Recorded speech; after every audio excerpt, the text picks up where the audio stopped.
पुस्तक महाक्रांति का शंखनाद, लेखक पंडित श्री राम शर्मा आचार्य। 2 शब्द।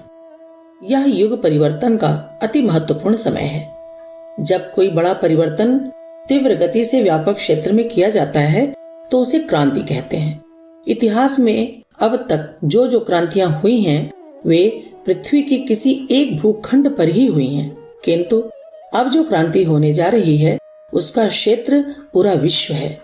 वह विश्व मानव के जीवन के स्थूल सूक्ष्म हर पक्ष को प्रभावित करने वाली है, इसीलिए इसे महाक्रांति कहा गया है।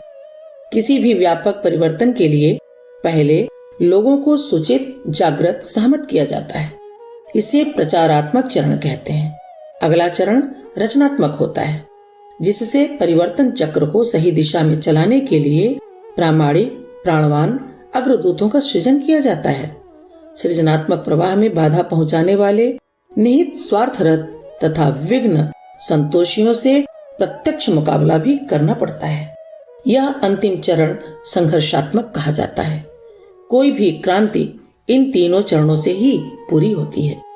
इस संग्रह में युग ऋषि द्वारा व्यक्त किए गए ऐसे प्रेरक अंशों का संकलन किया गया है जो अग्रदूतों को समग्र क्रांति के लिए संतुलित दृष्टि, प्रखर प्रेरणा और सुनिश्चित अनुशासन प्रदान कर सकते हैं।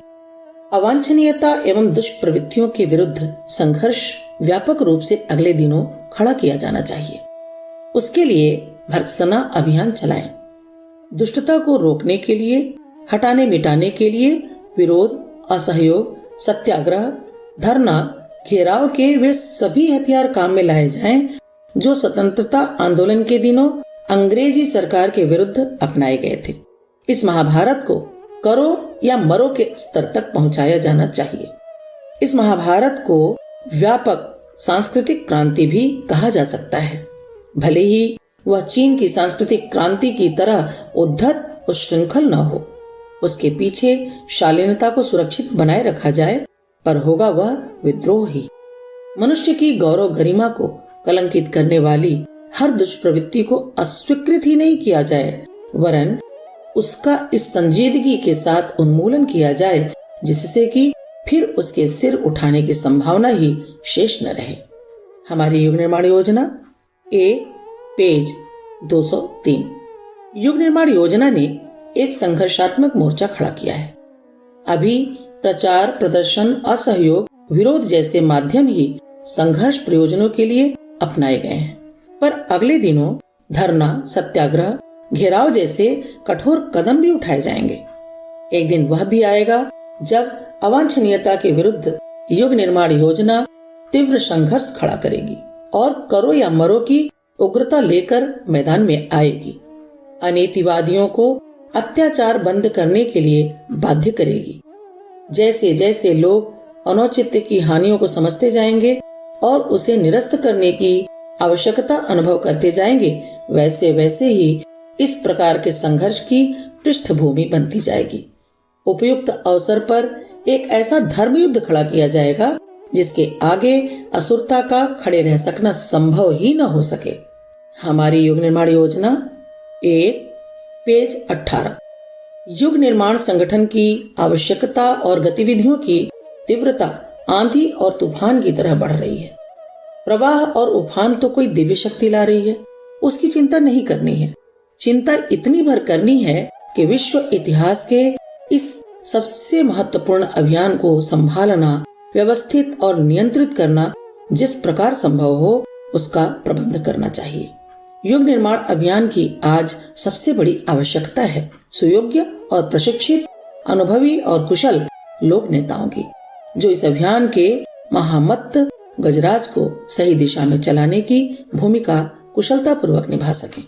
अन्यथा वह अव्यवस्थित और अनियंत्रित होकर अवांछनीय दिशा में फूट सकता है। हमारी युग निर्माण योजना पेज 97। बंकिम चंद्र चटर्जी का प्रसिद्ध उपन्यास आनंद मठ अंग्रेजी सरकार ने जब्त किया था। उसमें एक क्रांतिकारी योजना थी। कुछ संतों ने मिलकर क्रांतिकारी आंदोलन संभाला। साधु के रूप में धर्म प्रचार भी करते थे। साथ ही देश में स्वतंत्रता की आग भी भड़काते थे।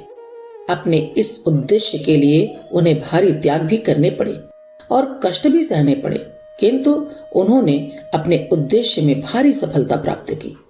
आनंद मठ की योजना का बीज यदि किसी को विकसित रूप में देखना हो तो उसे युग निर्माण योजना द्वारा धर्म मंच के माध्यम से नैतिक, बौद्धिक और सामाजिक क्रांति की दिशा में किए गए असाधारण कार्यों को देखना चाहिए और इस आंदोलन का मूल्यांकन करना चाहिए। वस्तुतः भारतीय जनता के लिए यही माध्यम उपयुक्त है। हमारी युग निर्माण योजना 1 पृष्ठ 40। मुद्दतों से देव परंपराएं अवरुद्ध हुई पड़ी हैं। अब हमें अपना सारा साहस समेटकर तृष्णा और वासना के कीचड़ से बाहर निकलना होगा। वाचालता और विडंबना से नहीं, अपनी कृतियों से अपनी उत्कृष्टता का प्रमाण देना होगा। हमारा उदाहरण ही दूसरे अनेक लोगों को अनुकरण का साहस प्रदान करेगा। वाणी और लेखनी के माध्यम से लोगों को किसी बात की, अध्यात्मवाद की भी जानकारी भर कराई जा सकती है। इससे अधिक भाषणों का कोई उपयोग नहीं। दूसरों को यदि कुछ सिखाना हो तो उसका एकमात्र तरीका अपना उदाहरण प्रस्तुत करना है। यही ठोस, वास्तविक और प्रभावशाली पद्धति है। महाकाल का युग प्रत्यावर्तन 89। युग परिवर्तन के प्राचीन इतिहास के साथ एक महायुद्ध जुड़ा हुआ है। इस बार भी उसकी पुनरावृत्ति होगी, पर यह पूर्वकालिक शस्त्र युद्धों से भिन्न होगा। यह क्षेत्रीय नहीं, व्यापक होगा। इसमें विचारों के अस्त्र प्रयुक्त होंगे और घर घर में इसका मोर्चा खुला रहेगा। भाई भाई से, मित्र मित्र से और स्वजन स्वजन से लड़ेगा। अपनी दुर्बलताओं से हर किसी को स्वयं लड़ना पड़ेगा। परिवार को सुधारने के लिए मंत्रणाएं, प्रेम, आग्रह, यहाँ तक कि भूख हड़ताल, मौन धारण, असहयोग आदि का सहारा लेकर उन्हें सन्मार्ग अपनाने के लिए विवश करना होगा।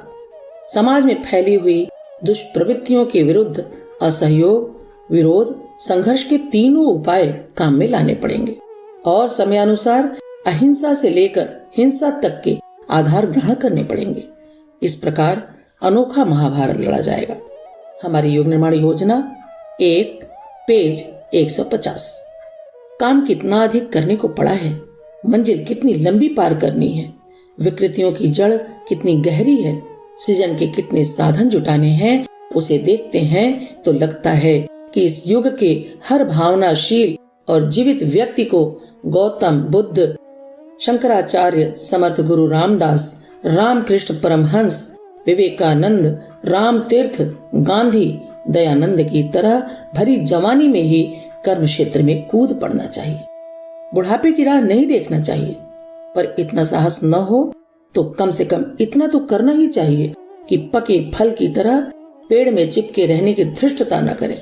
जिनके पारिवारिक उत्तरदायित्व पूरे हो चुके हैं, वे घर गृहस्थी की छोटी सीमा में ही आबद्ध न रहकर विशाल कर्म क्षेत्र में उतरें और जन जागृति का शंख बजाएं, युग परिवर्तन की कमान संभालें।